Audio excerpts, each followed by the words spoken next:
report was taken by John Rzinski on November 14th, 2022. He says that on that day, he learned that a sheath was found inside the apartment. The sheath was tan in color and had a Marine Corps eagle with the words USMC, which we now know that we now have the sheath. We have a photo of the sheath. Was it the sheath that was left at the murder scene? That's still up to debate. And honestly, I can confidently say that it is in fact up to debate, because a photo of the sheath, I'm still not seeing a photo of where the sheath was, if that makes sense. Because according to the reports, it was found laying next to Xana. I'm sorry, laying next to Maddie. Well, guess what? That's not what they're showing us. So, I'm sorry. It's going to take a lot more for me to believe that that's the actual sheath. But let's continue with this report. It says that the words USMC were located, yada, yada.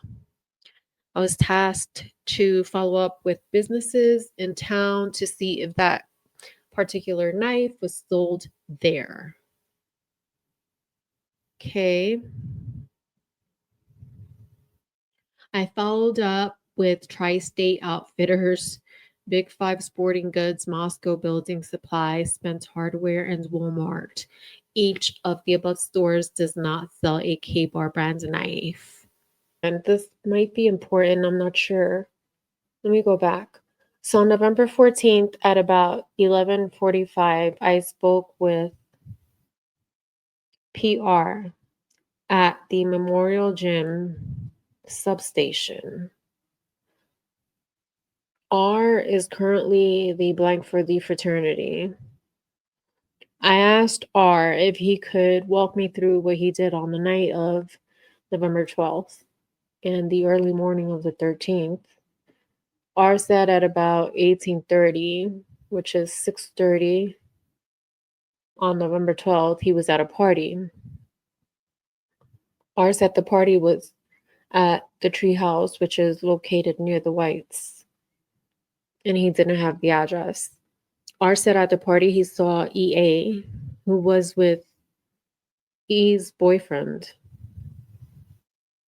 R said A was with the only member of blank that he recognized at the party. R said he left around that's 10 p.m. or 11 p.m. R said he went back to blank and watched a movie with C, D, T, R, and K. This is so fucking ridiculous. These redactions. Fucking ridiculous. So then R said he went to the corner club at around 1:49 a.m. Yeah. To pick up JG, JD, and NR. R said they were alone and not with anyone. R said that he dropped the three above individuals off at their apartment off at King Road. No idea who these people are. R said that after he dropped them off, he went back home. All right, next report. Pain. He wrote this he officially wrote the report on December 4th. Okay. Let's take a look when it was handed in. December 4th. Reviewed by Hathaway on the 5th. What the fuck has this shit been doing on his fucking desk for days and days? He took this on the 13th. So On November 13th, Blaker and I responded to 1122 King Road to assist with scene security processing. Upon arrival, the ISP forensic team was on scene and was preparing to begin processing the scene. Officer Smith, one of the initial responding officers to the incident, advised he would walk me through the scene. I then followed Officer Smith upstairs to the third floor of the residence. The third floor consisted of 2 bedrooms and 1 bathroom. The bedroom on the west side of the floor was later determined to be Kaylee's. The room appeared neat and picked up. The only thing of note was the sheets on the bed were pulled back in a manner which suggested someone had been laying in the bed and then gotten out of it. Now, this here is conflicting with another report where it is said that Murphy was placed on Kaylee's bed or was seen on Kaylee's bed. So the whole Murphy thing is still a mystery to me, guys. I have no fucking clue where Murphy came from and how he was found, and that whole situation is just off. I also learned there was a report about a missing dog. So who called?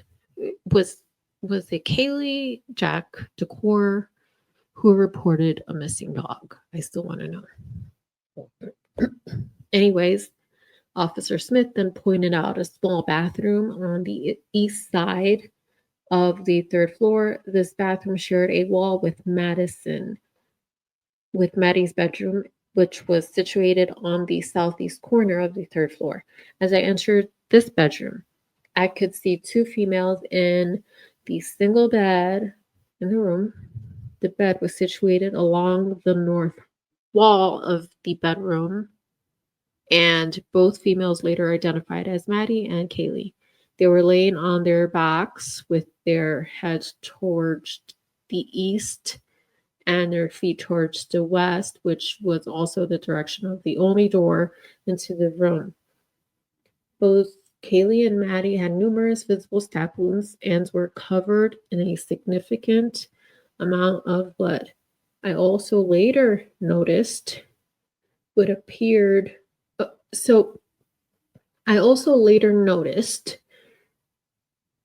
Needs to be like, he needs to point out, what do you mean later? Like later as 5 minutes later, 2 minutes later, or 2 days later? Like, honestly, he later noticed what appeared to be a tan leather knife sheath laying on the bed next to Maddie's right side. When viewed from the door, so it's on her right side when viewed from the door. I remained in the room for a moment and then proceeded back outside. So if Kaylee was laying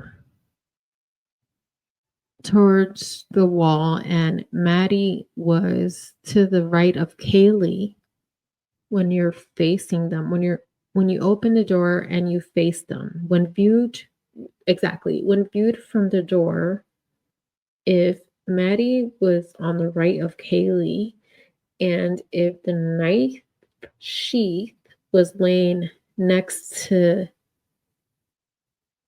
was on the right of Maddie, then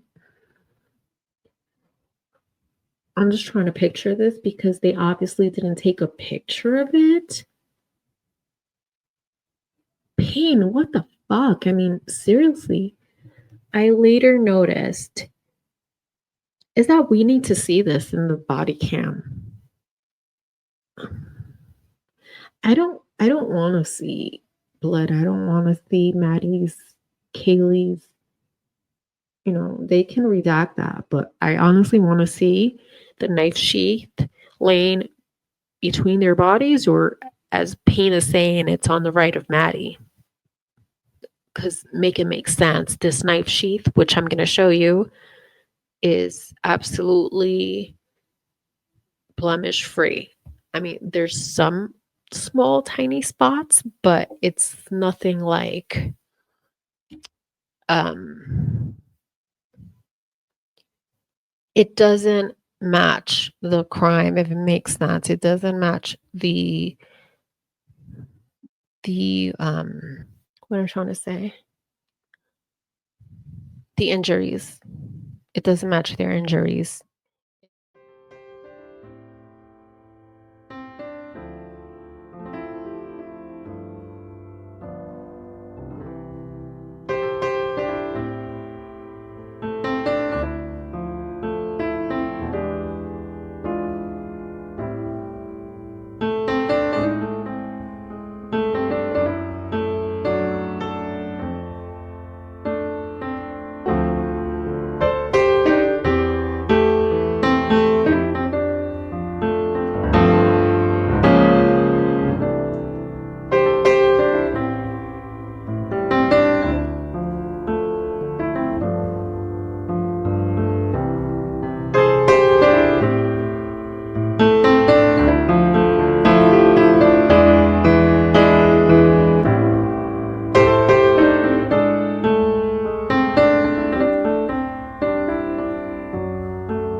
Like he said, there was blood all over. They were covered in a significant amount of blood. So why wasn't the sheath also covered in blood? From the looks of it, it's not.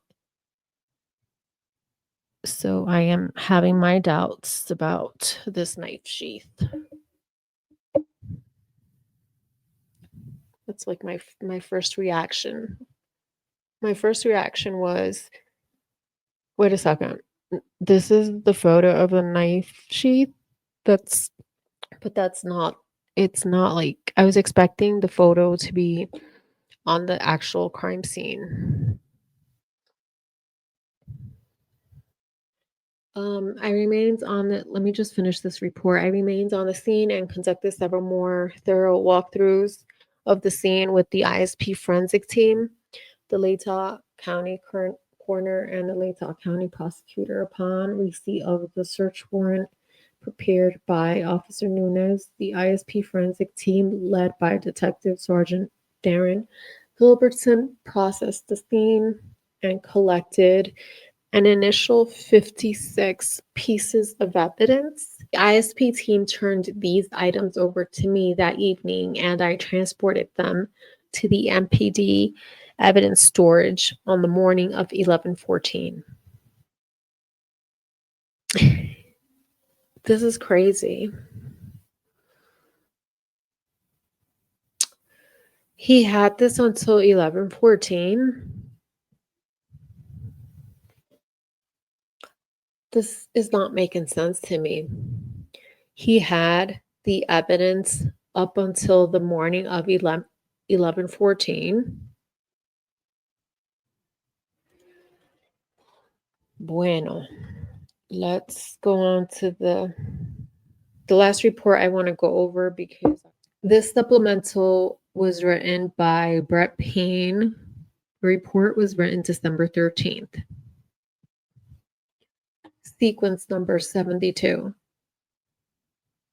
I think this is kind of important. I'm very shocked that nothing came out of this tip. So this was an interview with BJ, is the name of the person.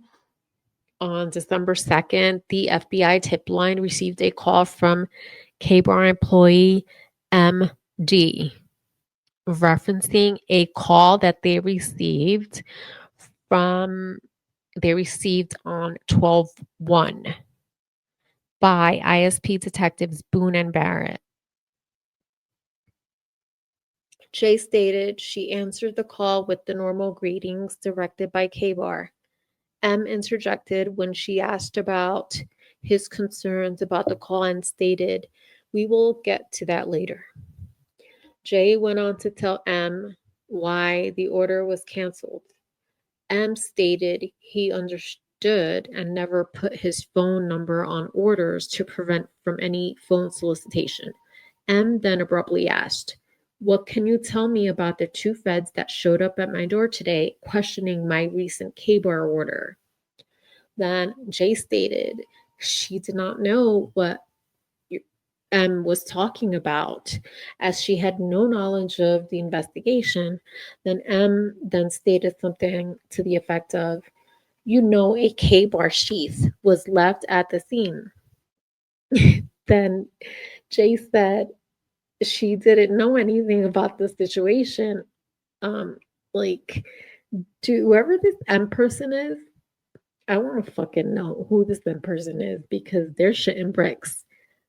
So M is saying, um, why, like, I never put any of my contact on my orders, yet I have two feds at my fucking door. So what the fuck is happening? So Jay's like, I have no idea how the fuck that happened.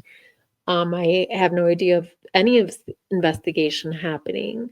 Oh my god, that's hilarious. I spoke with the detectives Boone and Barrett on 12/2 and asked them if they mentioned the knife sheath. Both detectives stated they did not mention anything. Huh, interesting. So, who's lying here? Because this M person is pissed off saying that Boone and Barrett, or he was, some feds went to his door, but yet Boone and Barrett is like, they're saying they have not mentioned the knife sheath. So, what the fuck? So both detectives that did not mention anything about the knife, about the sheath, and that the conversation with M was very routine. They did not record their conversation. Huh. I called Jay back on 12/13 and asked her to tell me about the call with M, and Jay reiterated the contents of her statement. However, she stated M told her a Ka-Bar sheath was left at the scene. So this BJ person is adamant. She is fucking adamant that he said that, and I believe her. And added, M told her, one of the investigators told her that. And she is stating that M said one of the investigators told her that. So that's very interesting. Oh, who's lying here? Obviously Corbin Smith signed off on this, so yeah, there's that. Let me show you the knife sheath, and then I'm gonna get out of here because this shit is too much.